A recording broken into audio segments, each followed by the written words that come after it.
All right, let's go to West Covina. It's out here in SoCal. Parker in West Covina.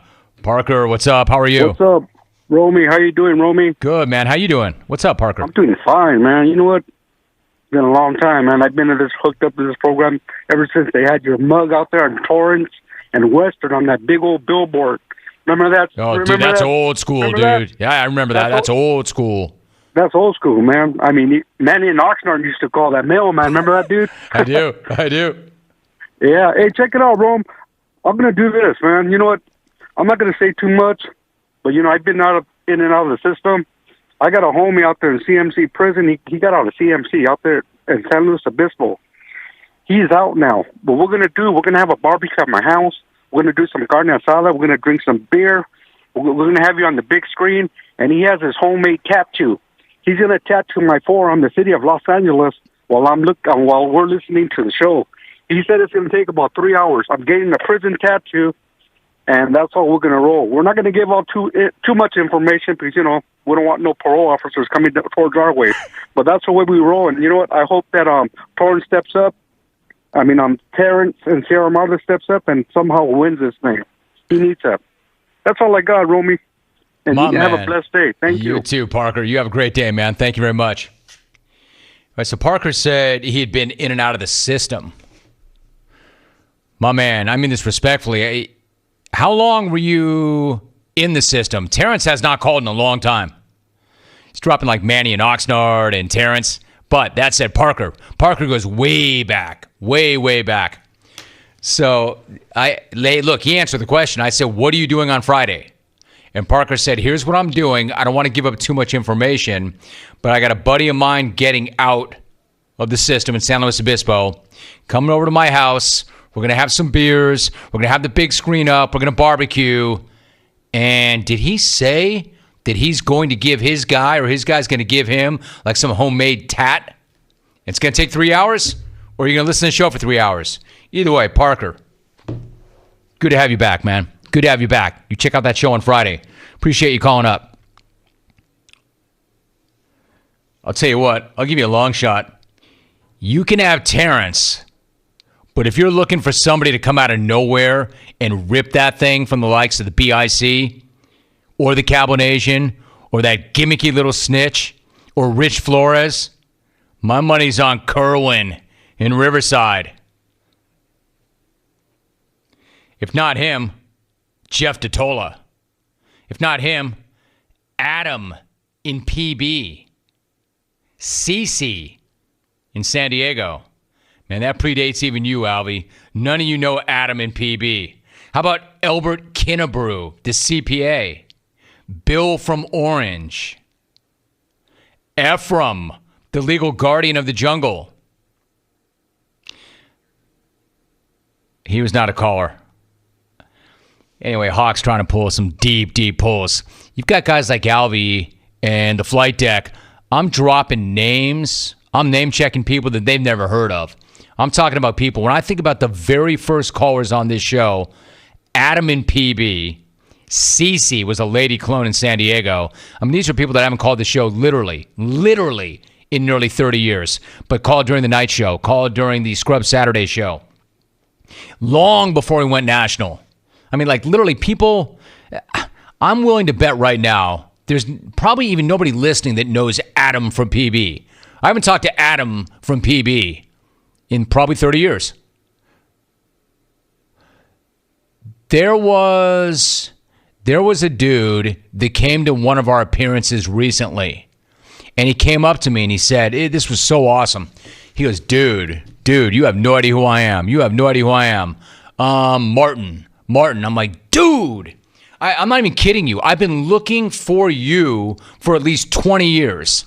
This guy came to an appearance. What this guy was way back in the day. I'll tell you how old this is. When I bought my first Apple PowerBook, like when they first dropped, when they came out, like with the advent of computers. This guy worked at like a CompUSA, and he was like my go-to, my guru. I'm like, Martin, damn, dude. I mean, I've thought about you so many millions of times as I've put so much money into Apple products because you were the guy that turned me into a degenerate. So every once in a while, they come back. Now I just need to hear from Cece. Cece was the first ever lady clone. And her smack, her rap was as good as any of the guys. Never saw her ever again after the first couple of years. How about Boston Finn? Boston Finn was a guy that used to call the show, was a really effective caller, and came to work, was a member of the XR4TI, and then bounced. He might come back out of nowhere. Bobby in Brooklyn. Bobo. You got to do it. Do you have any sound of Bobby from Brooklyn? Long before we syndicated even back that far east, back east, Bobby from Brooklyn. Nobody sounded like this guy. Is there a year? Is there a year on this even? 98. I thought I'd go back farther than that. You know, Jim, it's been 2 long years since I first entered this here jungle of ours. It's been 2 long years since I first coined the phrase that this here jungle is concrete, baby. As concrete and rock hard, just as my streets back in Brooklyn are. And just like that old saying goes, I too know that Romy wasn't built in a day. So from that, I have styled myself, and I have taken my time. And with each and every call that I've made in the past 2 years, I've been laying probably, down brick after brick. let me jump in there. Probably that doesn't sound like a big deal at all. It's just Bobby from Brooklyn, right? There's a million radio programs coast to coast. You hear that all the time. Back in the day, though, before there was a lot of syndicated product, that was really unusual. This guy came out of nowhere, Bobby from Brooklyn, threatening people, threatening to give people the hands, threatening to break out a baseball bat. That guy, man, Bobby from Brooklyn. Now, to me, the one guy who's not invited that could show up, that has a forever invite that could rip it, is one of my all-time favorite callers, and I have no idea what happened to him. Jim in Fall River. That's the guy that I wait on every single year. That's the guy that I put the bat signal out for every single year. That's the guy that I leave red meat out for.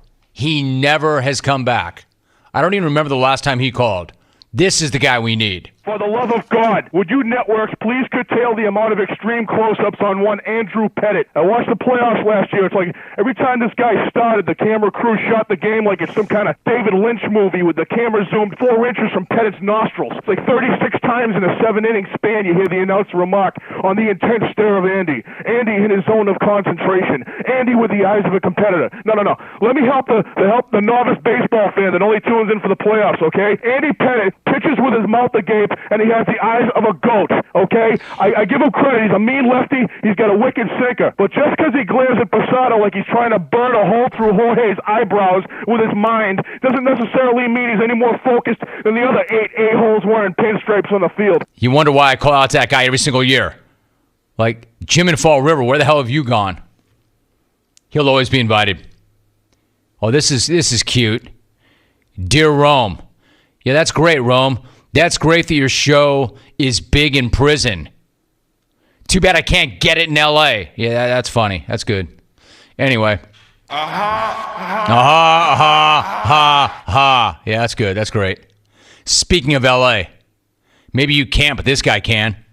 Matt in L.A. Hey, Matt, what's up? Romy Rome, hey, from Buffalo, New York to Buena Park to Bangkok. You're welcome. Smackoff 25 is building up with a fever pitch.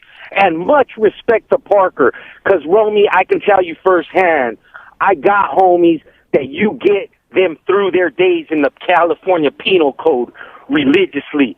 So thank you for that, my man. It's not a joke when dudes are doing hard time. Sometimes that's all they got in there is the jungle. So your boy Matt in L.A. is going to come in here and try to do like Silk Bra out of nowhere. That's what we're doing, baby, running serious smack. No gimmickry, no nothing. We'll see you Friday. Outro. Matt in L.A. See you Friday, bro. Hey, on a serious note, for years and years and years, I've gotten letters from people on the inside. People get out and they call the program. I know for a fact, I'm not sure exactly how it works, but I know there are a lot of listeners in the system. I know it because I hear from them. So I know this to be true. I know this is true. Matt confirmed it for me.